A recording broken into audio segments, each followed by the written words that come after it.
No hay tregua en Wall Street, que sigue desplomándose. El Nasdaq cerró su peor sesión desde el año 2022.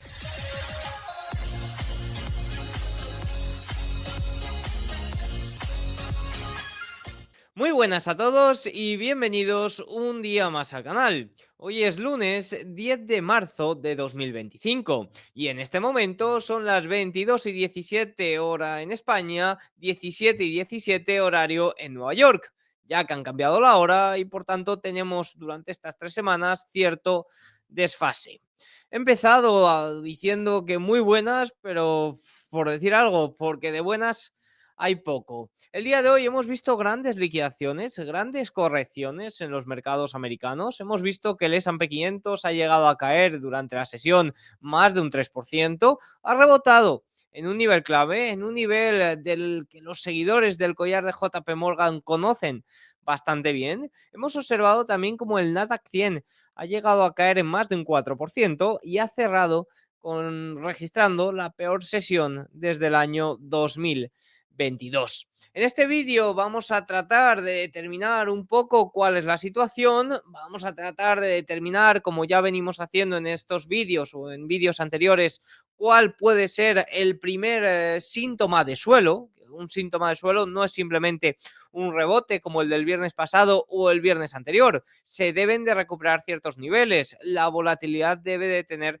cierto comportamiento. Sin eso, poco podemos hacer. Y muchos se preguntan, ¿qué está descontando el mercado en este momento? ¿Hará Trump algo? Vamos a arrancar viendo un poco cuál es la situación de mercado, porque se han juntado muchos factores durante el último mes. Lejos, ya muy lejos, queda ya ese optimismo minorista y esos desequilibrios récord de compras que registramos durante finales del mes de enero, inicios del mes de febrero, y que en este canal es donde o es el momento en el que hicieron saltar todas las alarmas. Recordemos que entre enero y febrero se registraron 3 de los 5 mayores desequilibrios de compras minoristas, incluso superando esa vorágine, esa euforia registrada a inicios de 2021.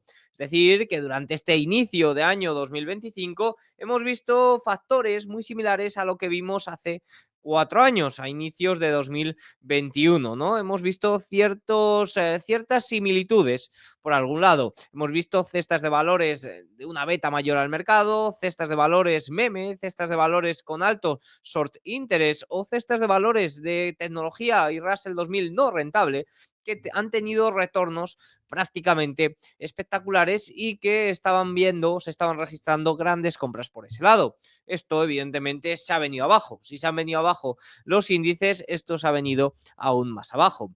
Además de ese pinchazo de la euforia minorista, que bueno, se podía haber quedado ahí y que estas cestas de valores se hubieran visto afectadas, pero poco más, podríamos decir que también hemos visto un claro pinchazo de la euforia magnífica, porque los 7 magníficos ahora se han convertido prácticamente en los 7 maléficos, ¿no? Como dice alguno por ahí. Los 7 magníficos, fíjense, sufrieron hoy su mayor pérdida de capitalización de mercado en un solo día, perdiendo 830.000 millones de dólares. Hemos visto el día de hoy a Tesla caer un 15%. Desde su máximo ya acumula una pérdida en conjunto de 3,3 billones de dólares. Esto supera y por mucho la caída que vimos a finales de julio, inicios de agosto del año 2024.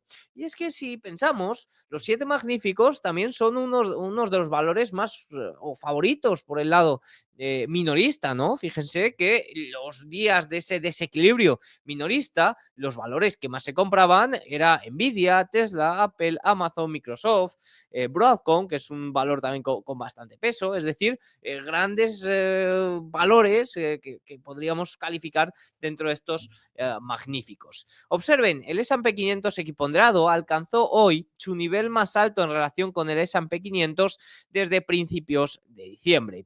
Y no sé si recuerdan, pero esta situación no es algo que pudiéramos predecir, ni mucho menos, pero sí que es algo ante lo que yo considero que habría que estar preparado. En este canal hemos mencionado en numerosas ocasiones el riesgo que supone la alta concentración de los índices. Fíjese, las grandes tecnológicas, iban a desacelerar crecimientos. Eso lo hemos comentado aquí durante muchísimas ocasiones, específicamente desde julio del año 2024, que es cuando las expectativas de crecimiento de beneficios de los siete magníficos se estaban viniendo abajo. Pero no es porque ocurriera nada, es porque no pueden seguir creciendo a un 200% de crecimiento interanual. Y evidentemente estos son crecimientos, un 80% interanual, que son muy apetecibles para los inversores, pero no es lo mismo cuando te encuentras con el 80% interanual así que cuando te encuentras con el 80% de crecimiento interanual así. Entiéndanme, una cosa es crecimiento de ingresos y la otra desaceleración. Es un sentimiento muy contrario el que se encuentra el inversor en ese momento. ¿Qué pasa? Bueno, pues que los 10 principales valores del S&P 500 han llegado a tener una ponderación del 36% en el principal índice americano. Esta alta concentración ya ha ocurrido en anteriores ocasiones, que curiosamente coincide con picos de burbujas, de pinchazos de burbujas. No me atrevo a decir que esto es el pinchazo de la burbuja, pero sí que me atrevo a decir que esta alta concentración es algo que genera cierta volatilidad y que puede afectar de esta forma a los índices. Evidentemente, también son los que han producido ese gran retorno que han ofrecido los índices durante los últimos años. Para bien, como en este momento para mal, pero evidentemente hay que tenerlo todo en cuenta. Por tanto, si observamos el equiponderado, sí que es cierto que últimamente ha tenido un retorno mejor al principal índice. Les recomiendo que vayan a ver este vídeo que tengo aquí en mi canal de YouTube, que se llama No inviertas en fondos indexados sin ver esto, en el que justifico por qué los fondos indexados no crean unas burbujas, a diferencia de lo que pone el título, que creo que tendría que cambiarlo, porque lo que hago referencia es que no crean una burbuja, pero sí que hacen que se sostengan ciertas sobrevaloraciones o en caso de que estemos en burbuja, que se mantengan esas valoraciones de burbuja, ¿no? Es decir, al final es la gestión activa la que debe de seleccionar valores y da mayor ponderación o menos y por tanto es la que crea burbujas o infravaloraciones, pero sí que es cierto que si cada vez hay más dinero entrando en los indexados y es un dinero que le da igual, es un dinero que compra independientemente de valoraciones, independientemente de situaciones, pues esto al final hace que esas valoraciones se mantengan más en el tiempo y sea mucho más complicado corregirlas. Y dentro de este temario que hablamos de los indexados, hay que hablar también de los apalancados. Fíjense lo que comentaba por este canal hace prácticamente un mes. Los activos apalancados largos en ETF de renta variable alcanzaron la primera semana de febrero la cifra récord de 95.000 millones de dólares. En comparación, durante la manía bursátil de 2021, es decir, esos momentos de alta euforia, los activos de ETF largos apalancados fueron de 67.600 millones de dólares, un 29% menos. Es decir, hemos observado durante este enero de 2025 niveles que incluso superan, tanto en desequilibrios como en apalancados, a esos niveles de euforia de 2021. Quizás en precios no, quizás no hemos visto tantos aumentos por un poco todo lo que llevábamos acumulado del año 2020, pero en cuanto a puntualizaciones de desequilibrios, de apalancados, hemos visto unos excesos incluso mayores. Desde el tercer trimestre de 2022, los activos totales en fondos que utilizaron derivados para hacer apuestas largas se han triplicado. Al mismo tiempo, los activos apalancados cortos de renta variable han disminuido en 13.300 millones de dólares hasta 8.500 millones. En otras palabras, por cada $1 en ETF corto apalancado hay un récord de $11 en ETFs largos apalancados. Y esto es excepcional, pero es excepcional si el mercado va hacia arriba. Si el mercado se gira, aquí podríamos tener un problema. Y curiosamente, el día de hoy McElligor decía que había 21 billions en ventas de renta variable de Estados Unidos proyectadas para hoy. Fíjense lo que nos dice. Los ETFs apalancados y las estrategias de control de volatilidad seguirán aumentando la presión vendedora en el mercado, especialmente al cierre del día de hoy. Hemos visto que durante ciertos momentos Nasdaq caía un 4%. Esto ha sido un factor clave dentro de la volatilidad reciente. Las proyecciones indican 11,1 mil millones de ventas por rebalanceos de ETFs a final del día, 10.000 millones de dólares en ventas adicionales en el S&P 500 si el mercado cae un 2%. Esto podría acelerar aún más las caídas en un mercado que ya encuentra una posición frágil. Básicamente, esta situación de los apalancados, esta situación sumada a los indexados y a la alta concentración, pues sí que es cierto que está provocando también estas correcciones de índices, ¿no? Está provoca mayor volatilidad y mayor dependencia de estos valores. Pero creo que esto es algo que ya se conoce y que simplemente quiero recordar, que viene muy bien y que yo no daría ni mucho menos la espalda a los siete magníficos, porque son los únicos que pueden ofrecer ciertos avances que provoquen crecimientos, ingresos a futuro, pero bueno, sí que es cierto que en ciertos momentos, con cierta concentración, supone también cierto riesgo. Pero sin embargo, si hablamos de pinchazos, pues vamos a hablar del pinchazo que realmente parece que está generando todo esto. ¿Qué decir del pinchazo del Trump Trade? La victoria de Trump en noviembre, pues como ya hemos comentado por este canal también en numerosas ocasiones, generó numerosas contradicciones.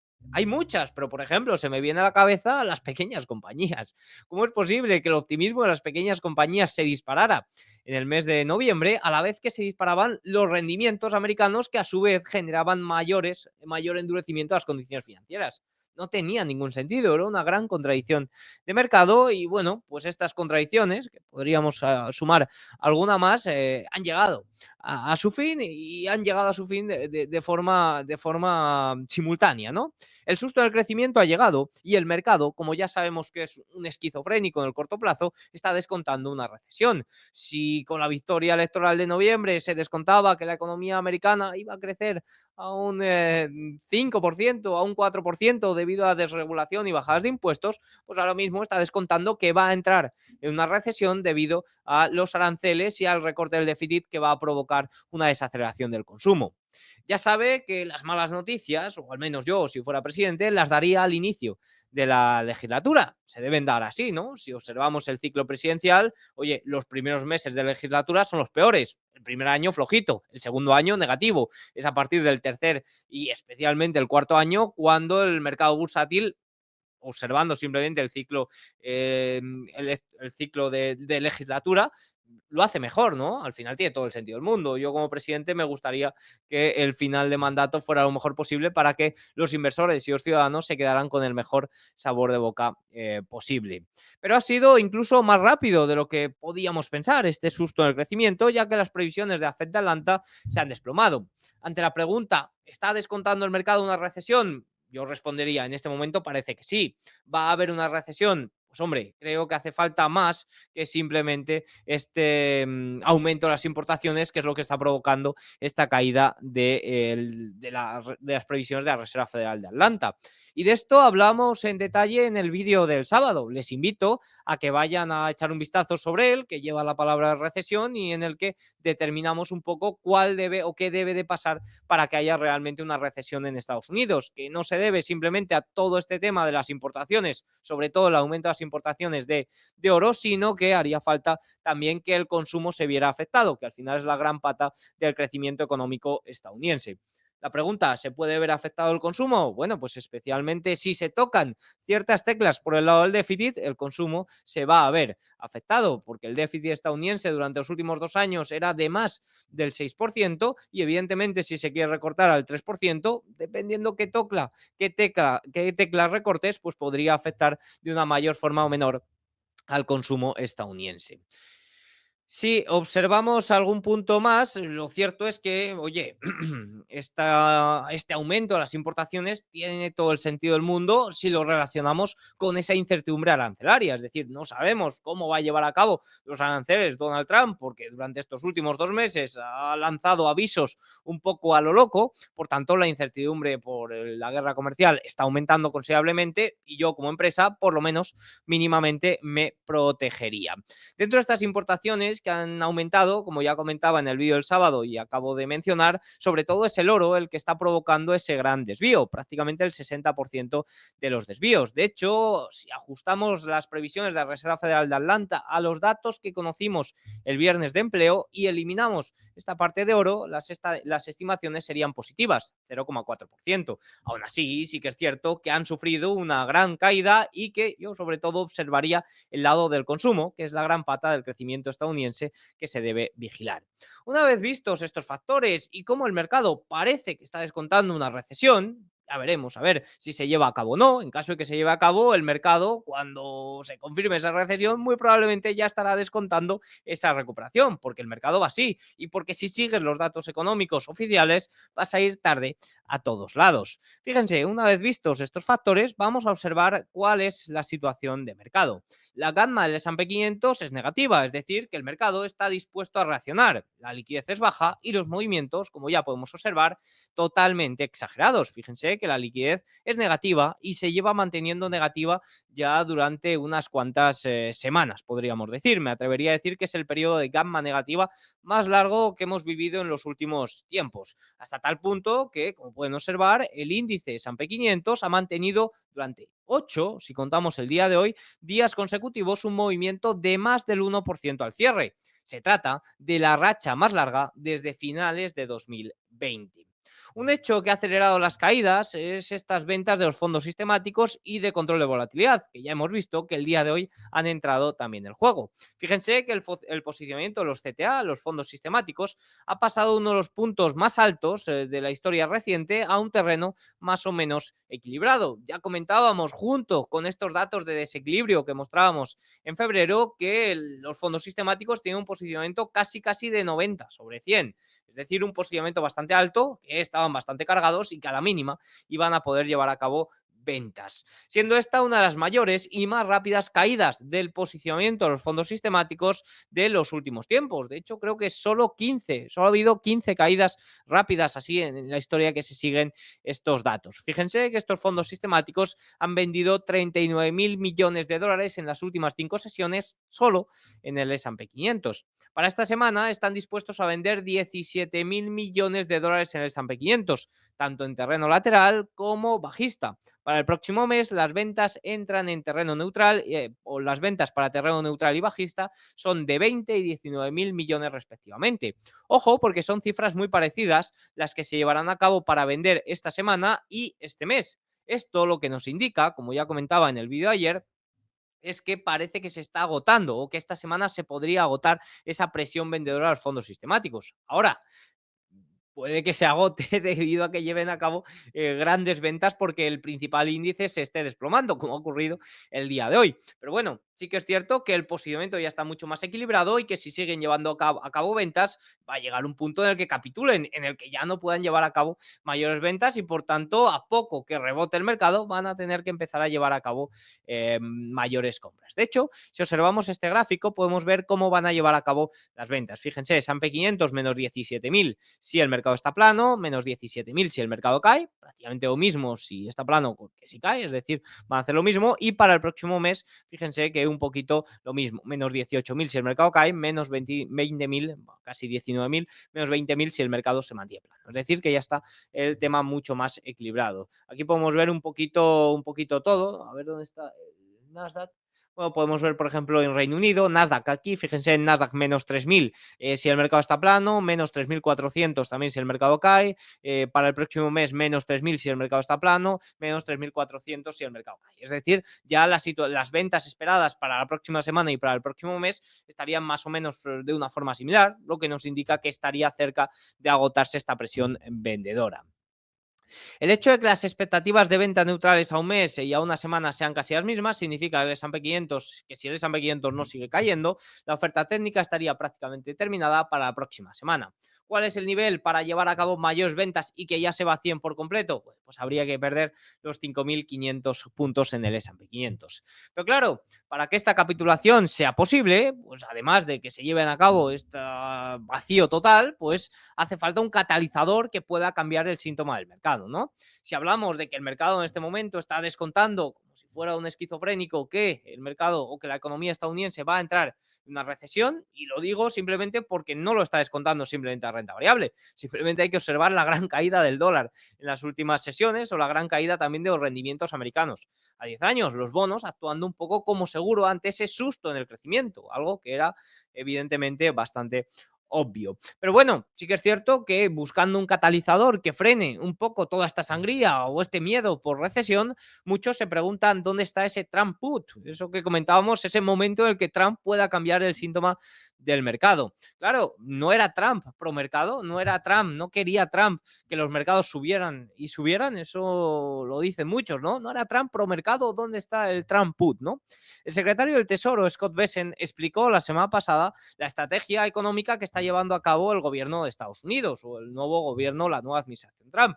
No es una estrategia nueva, es una estrategia que ya nos anunciaron justo antes de incluso lograr las elecciones. Pero dijo más específicamente, no hay Trump put, pero sí un Trump call al alza.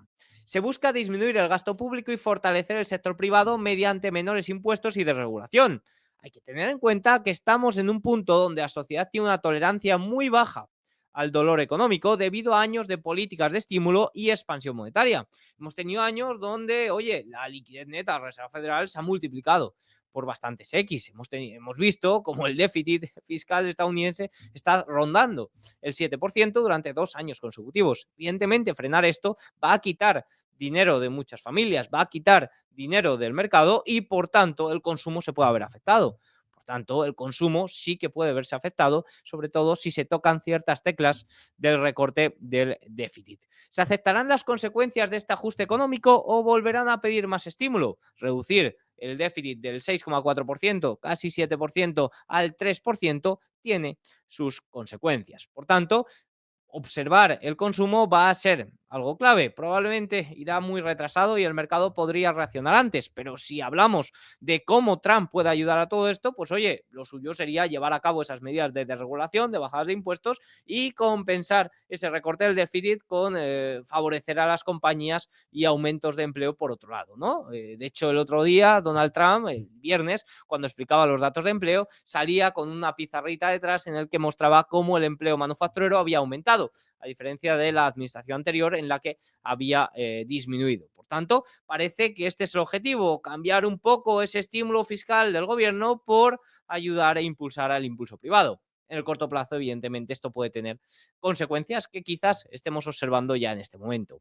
Decía McElligor el día de hoy, Trump está generando incertidumbre, alterando expectativas sobre la economía global, la política monetaria y el comercio. Esto está causando un desapalancamiento forzado y grandes movimientos en el mercado. Básicamente ha descrito lo que he dicho durante los últimos 15 minutos. Por tanto, ¿qué observar para ver si el mercado puede haber hecho suelo? ¿Cuáles pueden ser las primeras señales que nos indiquen que el mercado puede haber hecho suelo, que el mercado puede ver cierta recuperación? En primer lugar, como venía comentando en últimas sesiones, la volatilidad. Si la volatilidad no ofrece tregua, hay poquito que hacer. En este momento se mantiene bastante elevada. De hecho, el VIX el día de hoy ha superado los 100 y evidentemente si la volatilidad sigue aumentando, los fondos de control de volatilidad van a seguir llevando a cabo ventas o al menos no van a llevar a cabo compras, no van a frenar ni mucho menos esas ventas. Por lo menos necesitamos un par de sesiones con la volatilidad tranquilita para que estos fondos de control de volatilidad, por lo menos, como digo, dejen de vender.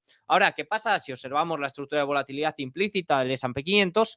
Es complicado que caiga antes de los importantes datos de inflación que conoceremos el viernes. Por tanto, poquita cosa podemos hacer aquí. Ahora, si el evento del viernes es interpretado como positivo, y me dirás, ¿qué es interpretado como positivo? Pues prácticamente es interpretado como positivo que sea un no evento, que salga en línea con lo esperado, porque un dato muy superior podría aumentar las expectativas de inflación, lo cual, bueno, sería dentro de las cosas malas la menos mala, porque si sale inferior a lo esperado, con este susto del crecimiento que llevamos encima, pues no sé yo cómo podría interpretarse. Lo mejor sería que salga en línea con lo esperado. En ese caso, sería interpretado como un no evento, la volatilidad podría caer y ahí es cuando los fondos de control de volatilidad podrían dejar de vender, al menos dejar de vender, para empezar a comprar. Si observamos la estructura del VIX, del índice de volatilidad esperada, del S&P 500, vemos que el día de hoy ha superado o ha llegado a alcanzar esa zona de 30, evidentemente está ampliamente por encima de los 20, y la estructura es distinta a otras ocasiones. Fíjense como en agosto o como por ejemplo en diciembre observamos aumentos muy rápidos y rápidas correcciones. Ahora es una estructura mucho más continua. Ahora es una estructura, si me permiten, no sé si ocurrirá o no, mucho más similar a una corrección más severa, a una corrección más larga, ¿no? No es una rápida liquidación para luego una rápida recuperación. Estábamos acostumbrados a que durante toda esta tendencia alcista las correcciones eran rápidas, rápidas liquidaciones y rápidas recuperaciones en V. Quizás, y solo quizás, porque no veo el futuro, no sé lo que puede ocurrir, esta vez sea un poco distinto. Evidentemente, podemos fantasear con posibles rebotes y adivinar el suelo, como hemos hecho el viernes pasado, como hemos hecho el viernes anterior. Pero, sinceramente, y como ya venía diciendo, esto es poco efectivo. Y lo mínimo para que sea un rebote efectivo es que se superen niveles clave, o al menos estar en terreno de gamma positiva. Mientras nos mantengamos en terreno de gamma negativa, el mercado está muy predispuesto a reaccionar y existe un gran riesgo de que todos los rebotes sean del gato muerto. ¿Cuáles son los niveles importantes a recuperar? Bueno, pues fíjense, poco a poco se irán moviendo a la baja a medida que el mercado vaya cayendo, pero el día de hoy estaban situados en torno a los 5.935, 5.940. Esos son los soportes más importantes, las resistencias más importantes y el cambio de gamma negativa a gamma positiva que ofrezca cierta amortiguación al mercado. Mientras que nos mantengamos por abajo, como digo, esa gamma negativa provocará que cualquier noticia, que cualquier reacción del mercado pueda ser interpretada de una forma muy exagerada. Ahora, si observamos el movimiento que hemos visto el día de hoy, fíjense que el S&P 500 ha frenado justo en los 5.600, 5.565.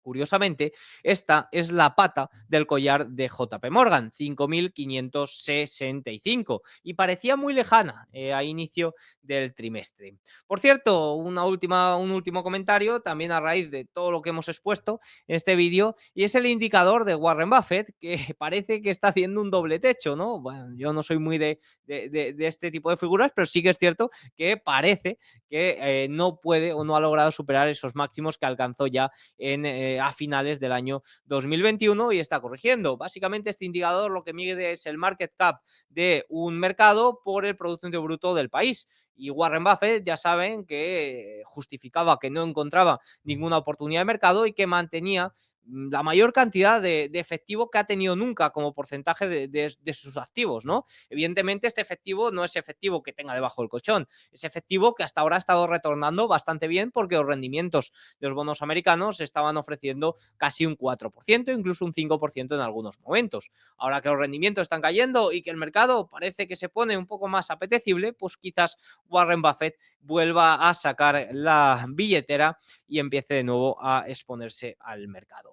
Dicho esto, un pequeño comentario de cierre de sesión. Si nos vamos a Europa, hoy hemos visto también severas caídas. Al final Europa no es inmune a todo esto y en algún momento tendríamos que ver cómo había ciertas correcciones. De momento no son correcciones ni mucho menos tan severas, aunque el stock 600 sí que es cierto que ha perdido la media exponencial de 20 sesiones. En general, correcciones generalizadas. Un pequeño comentario que ha podido afectar también a la corrección de un 2% que ha llegado a haber en el DAX alemán, aunque de momento aguantando media exponencial de 20 sesiones, y que ha afectado para ver esta caída en los rendimientos europeos a 10 años, es que los verdes dentro de Alemania no han aceptado o no se planean no aceptar ese plan de estímulo que comentábamos la semana pasada, ese plan de estímulo que provocó este salto tan grande en los rendimientos alemanes a 10 años, no ha sido o no fue comunicado a los verdes y estos que se necesitan para que sea aprobado no están dando el visto bueno y lo han dicho el día de hoy. Por tanto, parece que tendrán que haber mayores negociaciones por ahí. En Asia, bueno, pues tampoco es inmune. El día de hoy, fíjense que hemos conocido datos de China de inflación que han sido peores de lo esperado. Fíjense que, derivado efectivamente del efecto base, hemos visto una caída interanual del 0,7% en los precios, es decir, vuelve a terreno de deflación el índice de precios de China. Recordemos que se han propuesto crecer o que los precios crezcan un 2% durante este año.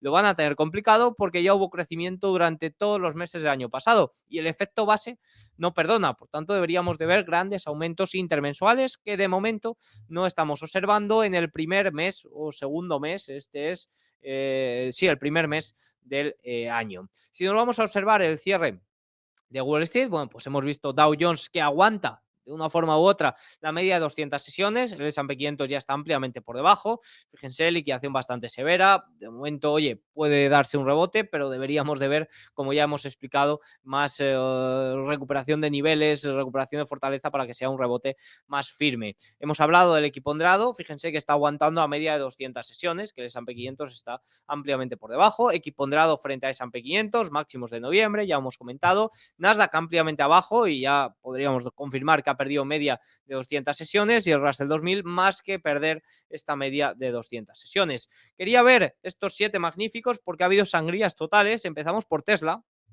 Fíjense que cierra ya anulando toda esa subida postelectoral, $222, cayendo el día de hoy un 15%. Meta anula toda esa subida de 20 sesiones consecutivas al alza y está negativo en el año 2025, perdiendo $600. Amazon, más de lo mismo, por debajo de media de 200. Google sigue perdiendo media de 200 sesiones después de este pullback que intentó hacer la semana pasada. Nvidia, menos 5%, $106 en este momento. Microsoft sigue a la baja, que era uno de los valores que más en lateral se encontraba. Y Apple, oye, sigue aguantando a media de 200, pero en general los 7 magníficos la han perdido. Y los 7 magníficos en este momento, oye, están teniendo liquidaciones bastante rápidas. Puede haber rebote, podemos estar ante cierta capitulación.